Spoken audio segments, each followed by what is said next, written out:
Kung manalo ka, ano ang una mong ihahain na panukalang batas? Anti-political dynasty law. Napapanahon na talagang sugpuin natin at wasakin natin ang kapangyarihan ng mga dynasties kasi ang pag-iral ng dynasties, nandyan ang source ng corruption, nandyan ang electoral fraud, nandyan ang intimidation ng EJK. Yan ay mga linta sa ating lipunan na kailangan nating puksain. Next card, Luke. Enzo Recto, kalaban ang katiwalian at kasinungalingan, kakampi sa katotohanan at kabutihan. Matinding banat ngayon nitong si aspirant senatorial candidate na si Luke Espiritu sa mga magkakamag-anak na nasa gobyerno o yung mga tinatawag na political dynasty. Sabi niya, mga linta daw ito sa ating lipunan na dapat puksain para matapos ang kahirapan dito sa ating bansa. Dagdag pa niya, hindi raw makakabuti itong pagkakaroon ng mga dinastiya sa ating gobyerno dahil ito daw ay ang pinagsisimulan ng malalang korupsyon at nagreresulta ng kawalang pagbabago sa ating bansa. Anyway, para po sa iba pang mga sinabi ni Attorney Luke, pakinggan po natin ito. Pag titignan natin yung mga gusto mong ipaglaban, 750 peso minimum wage increase, buwagin ang mga manpower agency, tanggalin ng mga trapo, itumba ang mga political dynasty. Parang pagtitignan, parang napakataas naman makamit, parang ang hirap gawin. Paano mo makukumbinsi ang mga tao, lalong-lalo na doon sa mga hindi pa naniniwala sa'yo na pwede mangyari to? Kaya natin gawin to. Ang problem kasi sa lipunan natin, Ron, ay low expectation. Talagang binagsak kasi ng mga political dynasties ang expectation kasi wala namang mahihita sa kanila. Hindi sila nagpapaliwanag sa issue. Ang bit-bit lang nila ay budots at saka yung mga ayu-ayuda. Therefore, yung political discourse natin ay mababa. Kaya nga tayo tumatakbo rin na bit-bit ang mga issues na yan kasi isa sa effect namin, hindi lang ako, pati si Calyodi at ibang mga progressive candidates, ay tinataas namin ang diskurso. Tinataas natin ang expectation ng mamamayan sa kanyang gobyerno. Na hindi pwede ang gobyerno ay kurap lang. Hindi pwede. Kailangan meron ding serbisyo. So, yan ang ating tinitindigan. And I don't think na yan ay hindi mapapansin ng basihang masa kung saan sila ay na-oppress ng mababang sweldo. Kapag ginawa nating mainstream ang lahat ng diskursong ito, I know that they will respond accordingly. Nabanggit mo na yung political dynasties, Attorney Luke. Dito, meron tayong posibilidad na magkaroon tayong 4 na grupong magkakapatid na senador at sa una-unahang pagkakataon, baka 3 magkakapatid na senador. Anong nararamdaman mo? Anong naiisip mo doon sa posibilidad na to? Alam mo, Ron, it already, puts it at another level, itong mga political dynasties. Dati-rate, ang dynasties ay nalilimit sa local areas kung saan meron silang mga fiefdoms nila. Tapos, at least sa national, sa Senate, hindi naman nangyayari yung magkakapatid. Pero right now, umabot na yung dynasty sa rurok ng kanilang kapangyarihan that even the Senate now ay political dynasties na ang constitution. Ganun din ang Malacanang. Kasi right now, di ba, it is fast evolving ng ating national government. Ang Malacanang will be contested by 2 dynasties, dynasties of the North and dynasties of the South. It just indicates the worsening problem of political dynasties in our country. Okay, ang lagi naman nilang sinasabi, itong mga nasa political dynasty nito, hindi tayo magawa-gawa ng rules and regulations sa paano mapagbawal talaga ang political dynasty. Pero ang sinasabi nila, edi hayaan yung taong bayan na humusga. Kung ayaw naman nila sa amin, hindi naman nila kami boboto eh. Pero yung unang tanong ko, bakit kaya tingin mo tuloy pa rin silang binoboto? Kung sa sinasabi mo, nakakasira sila, nakakababa sila ng diskurso, bakit tuloy pa rin pagboto sa kanilang mga tao? The freedom of choice is an illusion in this country. Tandaan natin, ang rule ng dynasty yan ang pinaka-violent na rule. Nakita nyo ba kung paano sila magtalumpati? Like in Camarines Sur and in Las Piñas, hindi ko na lang babanggitin. Pero tinatakot nila ang mga botante. Kapag hindi kayo bumoto, hindi nyo kami mamahalin, hindi namin bibigay sa inyong lupa. Ibig sabihin doon, papalayasin namin kayo sa lupang kinakatirikan nyo. Meron bang openly, di ba? Kapag hindi nyo ako minahal, wala kayong 10,000 pesos, wala kayong 15,000 pesos. Yan ay hindi free choice. Ang dynasties ay nandyan dahil nakakatakot sila. Remember, our country is the most dangerous for journalists. Alam mo ba ba't namamatay ang mga journalist? Namamatay ang mga broadcaster? Kasi pagka kinalaban nila ang dinastiya, patay sila. Alam naman natin ang nangyari sa Maguindanao, di ba?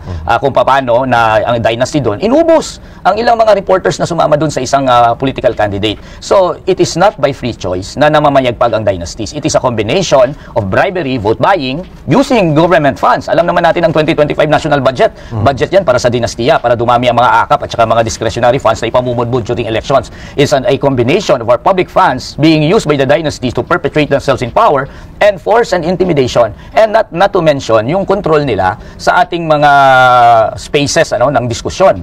Sa media, sila lang ang nakikita. Sa online media, may mga trolls sila. So, these things vitiate consent. And I would say that the consent of those who vote for the dynasties, these are manufactured consent. Hindi totoong consent yan. Kung gusto natin ang totoong consent, anong gusto ng taong bayan?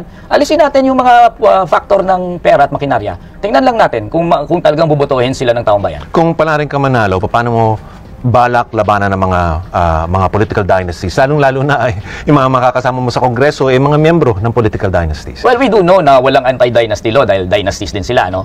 So, we cannot simply leave the process of legislation to the legislators na member din ng dynasty. And you must understand, we are members of the mass movement. I am a labor leader, a mass movement leader. We do not jettison our identities as mass movement leader when we step into the Senate. What I basically plan to do is to use the office of the Senate in order to mobilize the support of many in our society na sawang-sawa na sa dinastiya.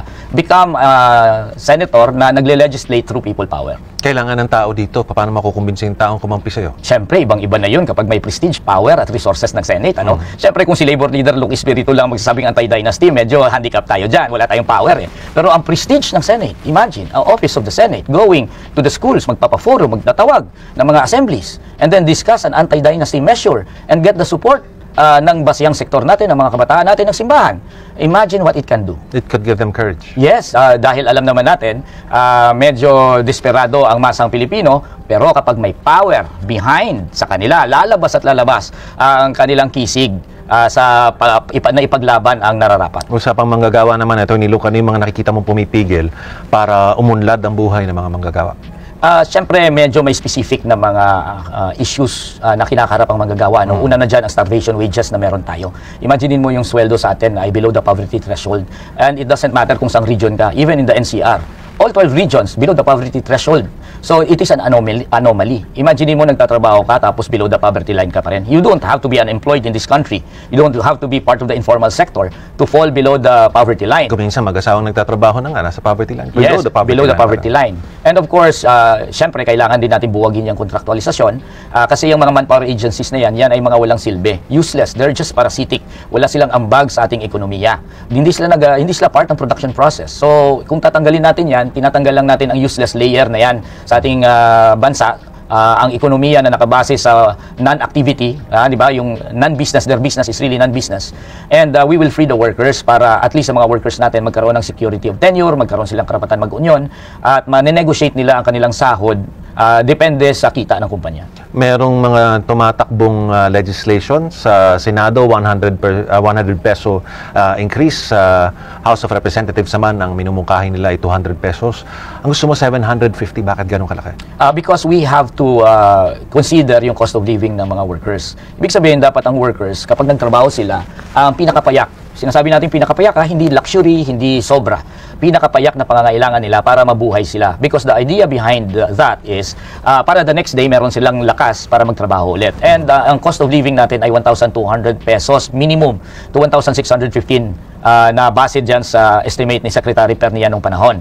So, kapag dinagdagan mo ng 750, ang lahat ng mga minimum wage levels sa buong Pilipinas, papasok siya sa range na yon, na 1,200 to 1,615. So, kaya plus 750 ang aming ina-advocate. Pag may proposal naman lagi for wage increase, ang laging kontra, paano naman ang negosyo? Look, merong maapektuhan ng mga negosyo pag nagtaas ang minimum wage. Tanggalin na natin yung mga micro businesses, pati mga exemptions. Meron ka din bang gustong isulong o pwedeng maisulong para lang pantulong dun lang sa mga negosyo na pwedeng maapektuhan ng malala dahil sa wage increase na gano'n? Actually, nagdidebate kami sa Kongreso at saka sa Senate. There's only one that they cite. It is really the MSME argument. Wala halos nagko-contest sa fact na ang mga malalaki, kaya nila yan. Ang malalaki. So, that ay put aside na kasi uncontested ang malalaki kaya nila, Okay. then ang mga MSME ay kailangan suportahan ng gobyerno. You know, there are 100 ways to skin a cat. Alam mo, nakausap namin ang mga MSME sa Laguna. Ang sabi nila, ang sweldo hindi namin problema, actually yan. Ang problema namin, binubuhisan kami ng gobyerno. So can you imagine, nagsasabi tayo dito ng support sa MSME, pero ang gobyerno mismo pinapahirapan ng MSME. So if you really want to support the MSME, ay dapat yan ay nasa likod ng gobyerno. Diba, ako nga nag-advocate kahit yung subsidy sa sweldo. Kung hindi nila kaya ang 750, subsidize ng gobyerno. Di ba, nagbibigay sila ng mga AKAP, nagbibigay sila ng mga conditional cash transfer, ng dole-out lang. Bakit hindi ipadaan sa mga MSME bilang sweldo, may trabaho pa, yung mahirap nating kababayan, makaka-contribute pa sa ekonomiya, may production pang mangyayari. Magpropose ka din magbaba ng mga buwis para sa mga MSME? Yes, para of lang course. mataas ang sweldo ng mga tao? Yes, of course, there's a lot of ways to help the MSME. Bakit naman exclusively ay binabagsak sa manggagawa ang pagtulong sa MSME? Eh, handicap nga ang manggagawa eh. Ang mas makakatulong sa MSME ay ang gobyerno. Yes, taxes should be reduced. Kung pwede, wag mo nang i-tax. Diba? Palakihin mo sila. Tapos i-subsidize mo, wage subsidy. Hanggang doon ako. Para kapag lumaki sila, nakayanan nila, di alisin mo sila sa wage subsidy, magsusweldo na sila sa manggagawa sa tamang level. So, maraming pamamaraan. Okay, look, ngayon naman may mga mainit na usapin sa ating bansa at nais naming malaman ang inyong pananaw at panininigan sa mga ito. May 10 tanong sa inyong harapan. Susubukan natin sagutin lahat ng makakayanan sa loob ng 6 na minuto. Pili ka ng magic barahan natin. Kung manalo ka, ano ang una mong ihahain na panukalang batas? Anti-political dynasty law. Napapanahon na talagang sugpuin natin at wasakin natin ang kapangyarihan ng mga dynasties kasi ang pag-iral ng dynasties, nandyan ang source ng corruption, nandyan ang electoral fraud, nandyan ang intimidation ng EJK. Yan ay mga linta sa ating lipunan na kailangan nating puksain. Next card, do. Bunyog, bunyog, halikan na kasama ka. Bunyog, kapag buklod ay may pag-asa. Luzon, Visayas, Mindanao, isa ang pananaw.